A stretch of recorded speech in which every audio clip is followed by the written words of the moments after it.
of Savannah. As a student and as a Georgian, Vice President Harris's promise for our future fills me with hope and joy.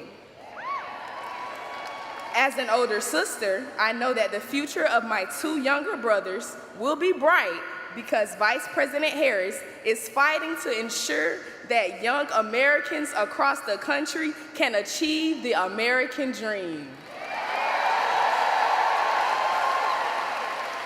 She has spent her entire career fighting for hard-working Americans, just like the community that raised me here in Savannah. She's fought to reduce the cost of prescription drugs. She's fought for historic investments in our HBCUs and canceled nearly $170 billion in student debt relief, including $6.8 billion right here in Georgia. She's fought for our freedoms to make our own reproductive health care decisions, and she will continue to fight for people like you and me as president. She will fight to ensure that young people can jumpstart their American dream through affordable, accessible home ownership. And she will fight to ensure that every American, including us right here in Savannah and across our state, have the opportunity to not just get by, but ahead. Donald Trump doesn't care about us. He doesn't care about the lives of working families here in Georgia. He couldn't care less about our struggles, dreams, hopes, and fears. Donald Trump only cares about himself. We cannot let him impose his extreme Project 2025 agenda on the communities we love. Vice President Kamala Harris will turn the page on Trump's dark, depressing, and hateful vision for our country. Georgia, we have a great opportunity on our hands to change the course of history. As the president of the Savannah State Student Body, I couldn't be more proud to now announce the next president of the United States of America, Vice President Kamala Harris.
Oh, it's good to be back in Savannah. Good afternoon.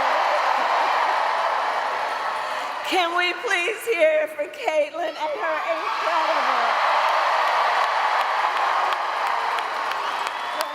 incredible leadership. Look, when I look out at our young leaders like Caitlin, I know our future is so bright. It is so bright. I want to thank Mayor Johnson. Thank you for yours. There you are. We've been hanging out for the last 2 days. Mayor, I thank you so very much for your leadership. Thank you. Congresswoman Nikema Williams, the chair of the Democratic Party of Georgia, for your friendship and your sisterhood. And to all the leaders with us today, good afternoon, good afternoon, good afternoon. I also bring greetings from our president and a great friend of the state of Georgia, Joe Biden.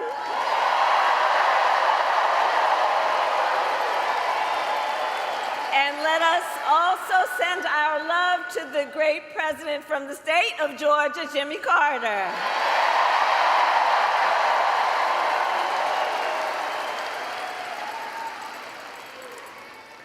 So, Georgia, I love you back. I love you back. And we have 68 days to go until this election. 68 days to go.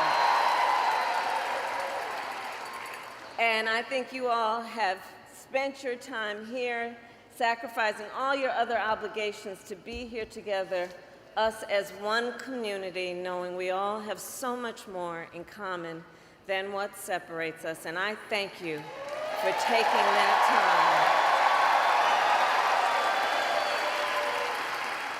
time. And listen, so we're here to speak truth. And one of the things that we know, this is going to be a tight race until the very end. Okay? So let's not pay too much attention to the polls, because we are running as the underdog. Okay? And we have some hard work ahead of us, but we like hard work. Hard work is good work. Hard work is good work. And with your help, we are going to win this November. We are going to win this November. Yes, we will. So look, Georgia, let me say, I'm no stranger to tough fights. Before I was elected vice president, before I was elected a United States senator, I was an elected attorney general, and before that, an elected district attorney.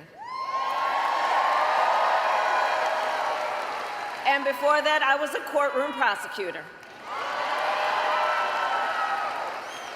So every day in the courtroom, I stood proudly before a judge and I spoke 5 words: Kamala Harris for the people.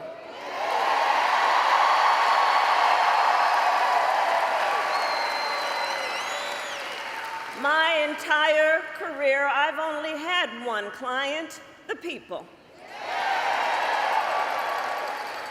I stood for women and children against predators who abused them. I took on the big banks and delivered $20 billion for middle-class families who faced foreclosure. I fought against cartels who traffic in guns, drugs, and human beings. And I stood up for veterans and students being scammed by big for-profit colleges, for workers who were being cheated out of the wages they were due, and for seniors facing elder abuse. And I will tell you, those fights were not easy. And neither were the elections that put me in those offices. But we never gave up, because the future is always worth fighting for. Always. And that is the fight we are in right now, a fight for America's future. We fight for a future with affordable child care, paid leave, and affordable health care.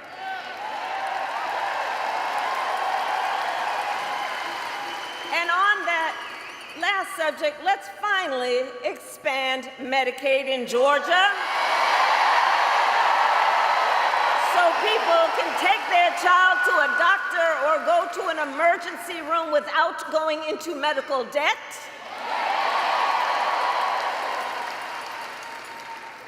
We fight for a future where we build what I call an opportunity economy so that every American has the opportunity to own a home, to start a business, and to build wealth and intergenerational wealth.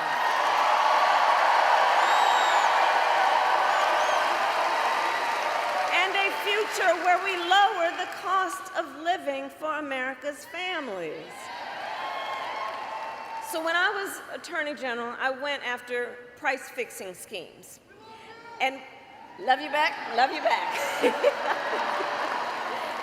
And I will tell you, when we get this done together, my friend, and when I am president, I will take on the bad actors who exploit a crisis to rip off consumers on everyday items. Who rip off consumers on everyday items like groceries. I will take on Big Pharma and cap the cost of prescription drugs and insulin for all Americans. I will take on the high cost of housing and work with developers to cut the red tape and build millions of new homes. And I will give 100 million Americans a tax cut, including $6,000 to families during the first year of their child's life. Understanding folks just need a little help from time to time, and it's not about just getting by, it's about getting ahead. $6,000 in the first year of a child's life to help pay for that car seat or the crib or the baby clothes.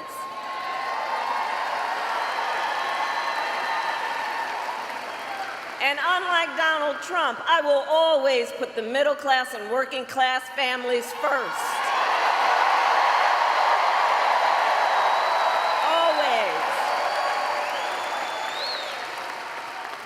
I come from the middle class. I know what I'm talking about.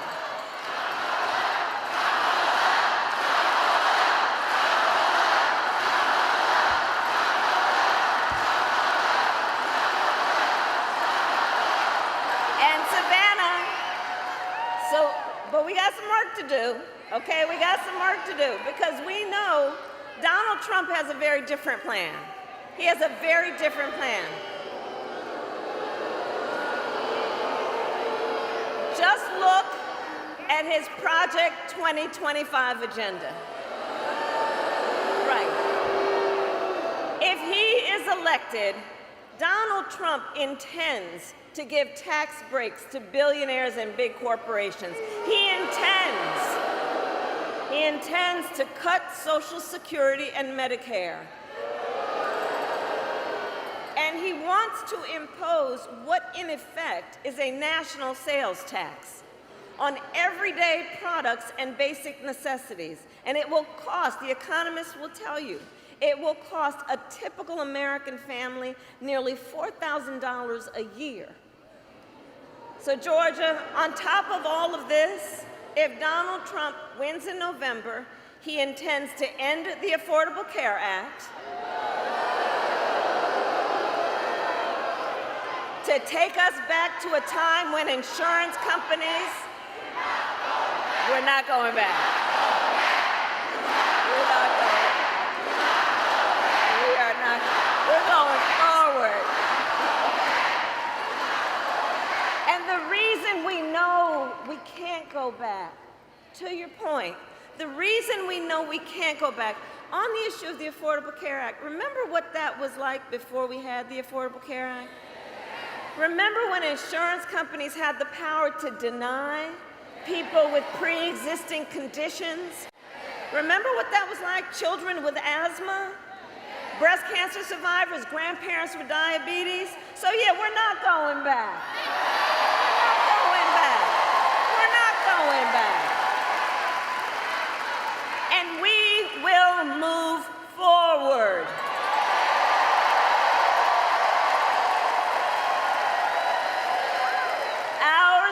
Fight for the future. And it is a fight for freedom. like the freedom of a woman to make decisions about her own body and not have her government tell her what to do.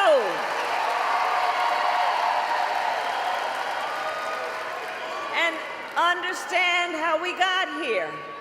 When he was president, Donald Trump handpicked 3 members of the United States Supreme Court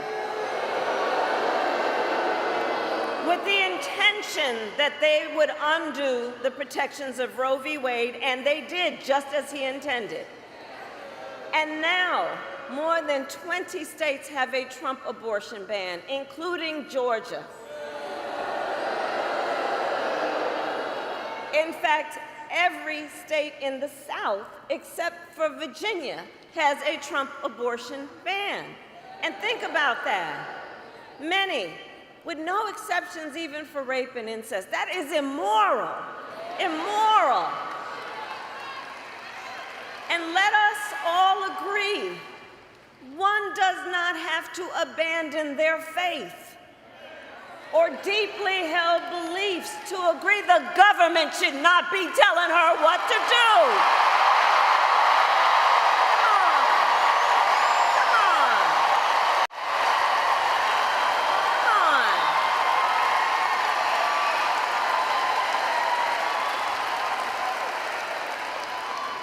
And if he wins, Donald Trump will go further. He will sign a national abortion ban, you best believe. And he would create a national anti-abortion coordinator and force states to report on women's miscarriages and abortions. It's right there in Project 2025. I've said it before, and I'll say it again. Simply put, they are out of their minds.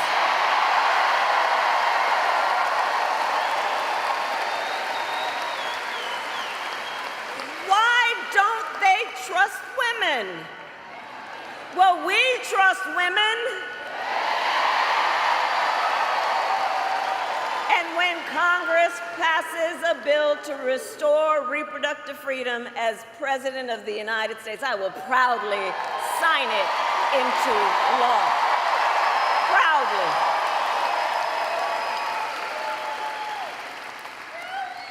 And across our nation, in addition to that, we are witnessing a full-on assault on other hard-fought, hard-won fundamental freedoms and rights.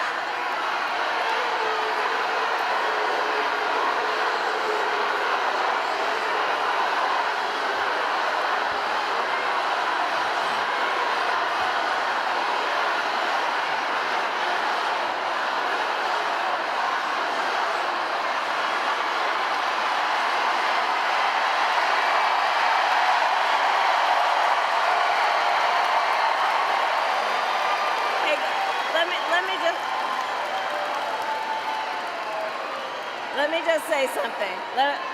Hold up for a second. Hold up for a second. Let me just say something. Let me just say something. We are fighting for a democracy. Everyone has a right and should have their voices heard. I am speaking now, but on the subject, I will say this. The president and I are working around the clock. We've got to get a hostage deal done and get a ceasefire done now.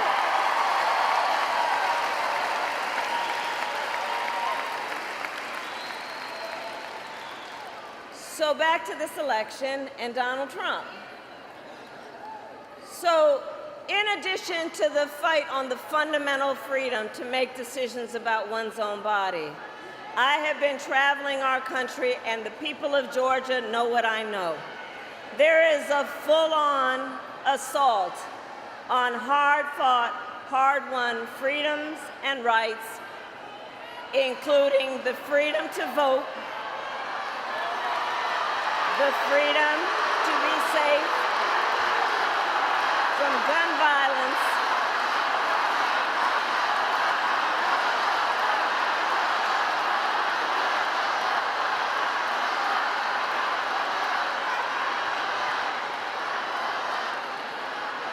and an attack on the freedom to love who you love openly and with pride.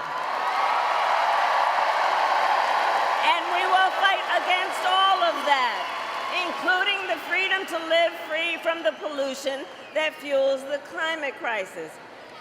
Here's the thing. Generations of Americans before us led the fight for freedom. Now, Savannah, the baton is in our hands.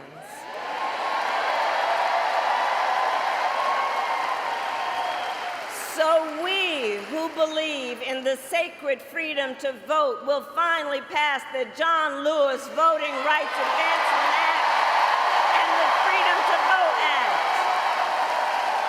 We who believe in the freedom to live safe from gun violence will finally pass universal background checks and red flag laws.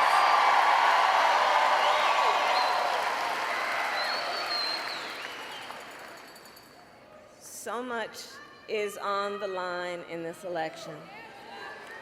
So much is on the line. And understand, this is not 2016 or 2020.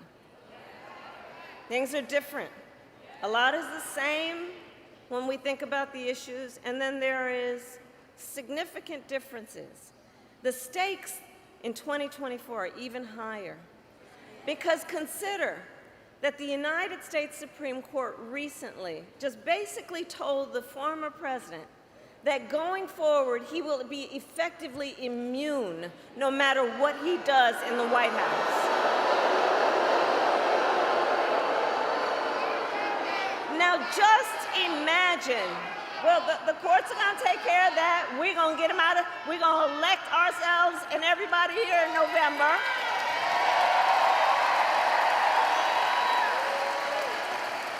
But I mentioned the Supreme Court ruling because understand what this means. Just imagine, before there was at least the threat of consequence, understand what it now means, and imagine Donald Trump with no guardrails. Imagine what that means when you consider he has openly vowed that if reelected on day one, he will be a dictator.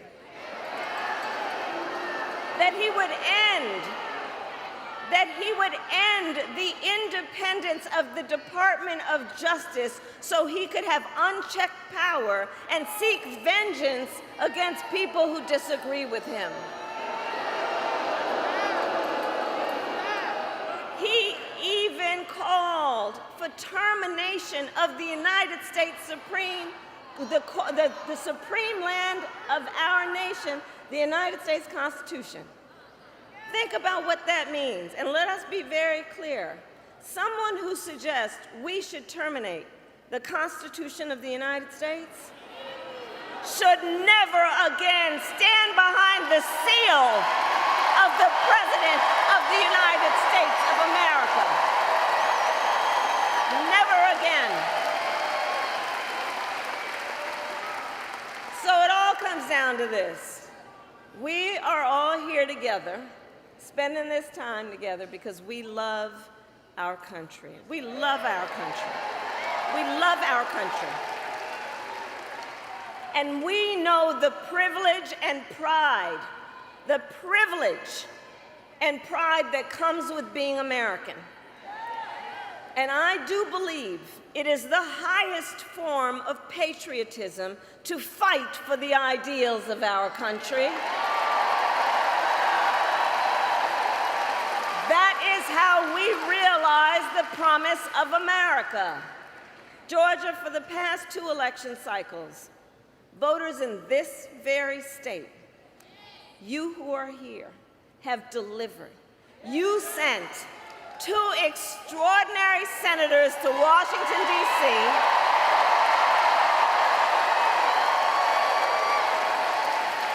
You sent President Biden and me to the White House. You showed up, you knocked on doors, you registered folks to vote, and you made it happen. You did that. You did that. And so now we are asking you to do it again. Let's do it again. Let's do it again. So, Savannah, are you ready to make your voices heard? Do we believe in freedom? Do we believe in opportunity? Do we believe in the promise of America? And are we ready to fight for it?